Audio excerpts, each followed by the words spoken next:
ആയിരക്കണക്കിന് വർഷങ്ങൾക്ക് മുൻപ് യമുനാ നദിക്കരയിൽ നിന്നുമാണ് ഈ കഥ ആരംഭിക്കുന്നത്. തോണി തുഴയുന്ന സത്യവതി എന്ന പെൺകുട്ടി. ശരീരത്തിലെ മത്സ്യഗന്ധം കാരണം അവൾ മത്സ്യഗന്ധി എന്നറിയപ്പെട്ടു. ഒരു ദിവസം അവളുടെ തോണിയിൽ പരാശര മഹർഷി കയറി. ആകാശത്തിലെ അപൂർവമായ ഗ്രഹനില കണ്ട അദ്ദേഹം ആ നിമിഷം ജനിക്കുന്ന കുട്ടി ലോകത്തെ മാറ്റിമറിക്കുന്ന മഹാപ്രതിഭയാകുമെന്ന് തിരിച്ചറിഞ്ഞു. മഹർഷിയുടെ ആഗ്രഹപ്രകാരം തപശക്തിയാൽ അവിടെ മൂടൽമഞ്ഞ് സൃഷ്ടിക്കപ്പെട്ടു. സത്യവതിയുടെ ദുർഗന്ധം മാറി സുഗന്ധമായി. അങ്ങനെ ഒരു ദ്വീപിൽ വെച്ച് കൃഷ്ണദ്വൈപായനൻ ജനിച്ചു.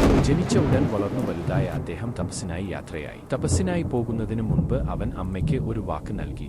അമ്മ എപ്പോൾ സ്മരിച്ചാലും ഞാൻ മുന്നിലെത്തും. കാലം കടന്നുപോയി. മനുഷ്യരുടെ ആയുസ്സും ബുദ്ധിയും കുറയുന്ന കാലം വരികയാണെന്ന് ആ പുത്രൻ മനസ്സിലാക്കി. സമുദ്രം പോലെ പരന്നുകിടന്ന വേദങ്ങൾ സാധാരണക്കാർക്ക് പഠിക്കാൻ പ്രയാസമാണെന്ന് കണ്ട് അദ്ദേഹം അവയെ 4ആയി വിഭജിച്ചു. ഋഗ്വേദം, യജുർവേദം, സാമവേദം, അഥർവവേദം. വേദങ്ങളെ വ്യാസനം ചെയ്തുകൊണ്ട് വിഭജിച്ചതുകൊണ്ട് അദ്ദേഹം വേദവ്യാസൻ എന്നറിയപ്പെട്ടു. വിഷ്ണു ഭഗവാന്റെ 28-ാമത്തെ വ്യാസാവതാരമായിരുന്നു അദ്ദേഹം. പിന്നീട് തന്റെ മാതാവായ സത്യവതി ഹസ്തിനപുരത്തിലെ ശന്തനു മഹാരാജാവിനെ വിവാഹം കഴിച്ചു. പക്ഷേ അവരുടെ വംശം നിലച്ചുപോകുമെന്ന ഘട്ടത്തിൽ സത്യവതി തന്റെ ആദ്യ പുത്രനായ വ്യാസനെ സ്മരിച്ചു. മാതാവിന്റെ ആജ്ഞപ്രകാരം വ്യാസൻ കൊട്ടാരത്തിലെത്തി. പക്ഷേ വ്യാസന്റെ ഭയപ്പെടുത്തുന്ന രൂപം കണ്ട് രാജകുമാരിമാർ ഭയന്നു. അംബിക പേടിച്ച് കണ്ണുകൾ അടച്ചതുകൊണ്ട് അന്ധനായ ധൃതരാഷ്ട്രർ ജനിച്ചു. അംബാലിക ഭയന്ന് വിളറിപ്പോയതുകൊണ്ട് വിളറിയ നിറമുള്ള പാണ്ഡുവും ജനിച്ചു. അമ്മമാരുടെ ഈ ഭയമാണ് പിൽക്കാലത്ത് കുരുക്ഷേത്ര യുദ്ധത്തിന് കാരണമായ കൗരവരുടെയും പാണ്ഡവരുടെയും വൈകല്യങ്ങൾക്ക് കാരണമായത്. സ്വന്തം വംശത്തിന്റെ കഥ എഴുതുകയും ആ കഥയിൽ തന്നെ ഒരു പ്രധാന കഥാപാത്രമായി മാറുകയും ചെയ്ത വ്യാസന്റെ ജീവിതം പോലെ അത്ഭുതകരമായ മറ്റൊരു ചരിത്രം ലോകത്തില്ല.